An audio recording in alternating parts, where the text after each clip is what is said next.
Well, it's happening. Xavi is returning home where he belongs, where many people believe he belongs. But this time, the next time we do see him in Barcelona kits, it will be as manager of Barcelona. Sam Marsden is always close to any and everything Barcelona. So Sam, let's first talk to me about how this came to pass, because of course, just a few days ago, it seemed like Al Sadd were quite adamant that Xavi still had a contract with them, that they wanted him to see out, that it was a crucial time in their season. So it didn't look like they wanted to let him go at all. So how did Barcelona get this over the line? Yeah, it's been an interesting week. I think since Barcelona sacked Ronald Koeman last Wednesday after that defeat to Rayo Vallecano, it quickly became apparent that Xavi Hernandez was their number one target, that they wanted to appoint Xavi. There was no problem, obviously, with the approach to Xavi and sort of agreeing loose personal terms with him. The problem was always going to be with Al Sadd. They had these two games this week, one last Saturday and then one on Wednesday against the team who was second in the league, Al Duhail. And the expectation was that once they played that game, things would move quickly because they have sort of a month off now until their next league game. There's a mid-season break for internationals. But things have gone a little bit slower than expected. There's been a lot of posturing on both sides. There's been lots of hearsay, lots of leaks from the club. There's been, like you say, comments from Al Sadd saying we want Xavi to stay and we're not going to let him go, which from Barca was seen strictly as a negotiating tactic. At the bottom of it all is this release clause, this €5 million release clause, which Barca have been clear sort of from the start that they're not going to pay. Then they sort of suggested maybe they would if they had to, which isn't a very good negotiating tactic, of course, when you're saying we're not going to pay it, but if we have to, we might. So yeah, and then we reached the point on Friday here in Barcelona, Friday morning Barcelona time, where Al Sadd released a statement on social media saying agreement reached, Barca will pay the clause, and Xavi will join the club as he wishes to, as he's expressed his desire to. Shortly after, Barca have sort of briefed that that's not quite true, and there's a little bit of it's a little bit up in the air who's going to pay this clause, whether Barca are going to pay it, whether they're going to negotiate it somehow and pay some of it in the form of perhaps, friendly in Qatar against Al Sadd or whatnot, or if Xavi's going to pay some of it out of his own money. But it's all a little bit of posturing, a little bit of late negotiating, and there's no doubt now that Xavi will be the next Barcelona coach. Oh, it's never a straightforward thing in football, is it? But I suppose now, I mean, for all the romantic, we don't even need to explain exactly how special this is. People are already throwing up their favorite memories of Xavi in a Barcelona shirt. So it'll be interesting to see him as manager. But then I suppose if we look at it, from our eyes, from journalistic eyes, you could argue that this is probably the worst time for him to return to Barcelona. It seems like a ship that seriously needs steering. And as we've seen, in the Premier League with Ole at Man United, Frank Lampard at Chelsea, Mikel Arteta at Arsenal, that romance wears off really quickly when things start to go wrong. So how do we know, or what have we seen to, I suppose, suggest that Xavi is the right person for Barcelona at this point in time? Yeah, I think there's two ways of looking at this situation, because Barca have fallen so far in recent years now. They've won just one Copa del Rey in the last two seasons.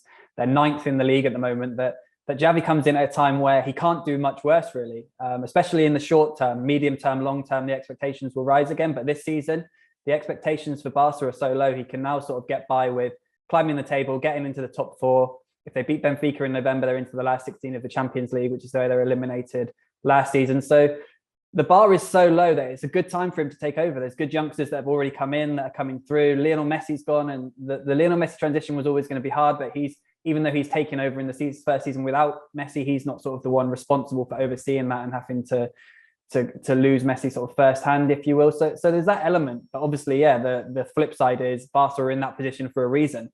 And Xavi has very limited coaching experience. He's done 2 years in Qatar with Al Sadd. We've spoke to some people who've watched more of the Qatar Star Leagues than us, and they sort of stress everything about Xavi that you'd expect. There have been radio interviews with Santi Cazorla where they call him a radical, and in terms of his his beliefs and that Pep Guardiola, Johan Cruyff sort of idealism and how they're going to play. So he's got all the makings in that sense. Putting it into practice with the Barcelona in crisis is going to be something else. So he's got to manage that side of the things, but the expectations are so low.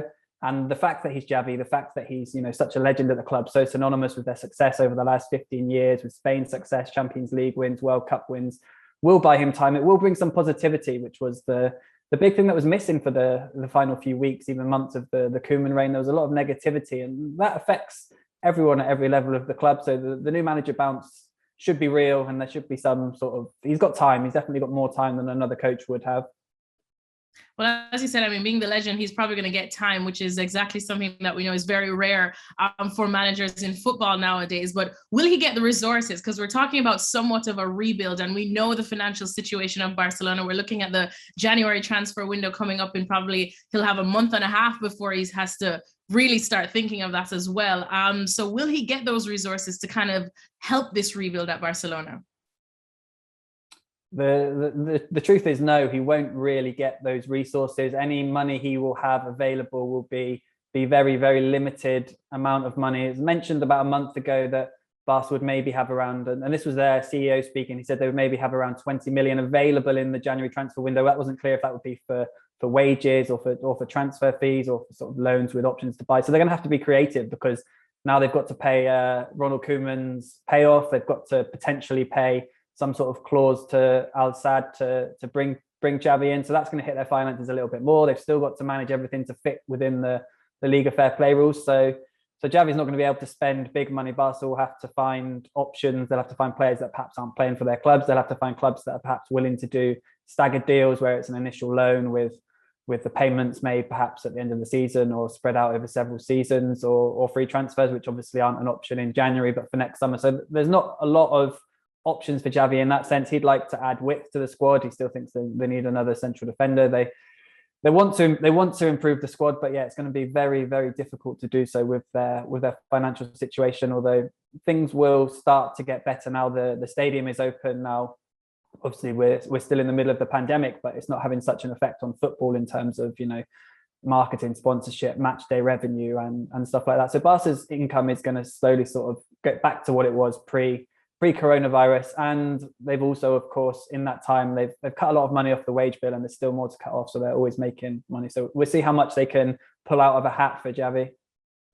And I suppose I send on a happy note instead of such a critical note. I feel I've been going down that path, but just the early reaction from, I suppose, the people are in and around Barcelona for you. Do they just pretty much feel like this is it, this is the one, this is our match made in heaven? Yeah, I think they do. There's a lot of excitement about Xavi coming back. I think that's the best way to put it, excitement. I don't think there's a lot of expectation.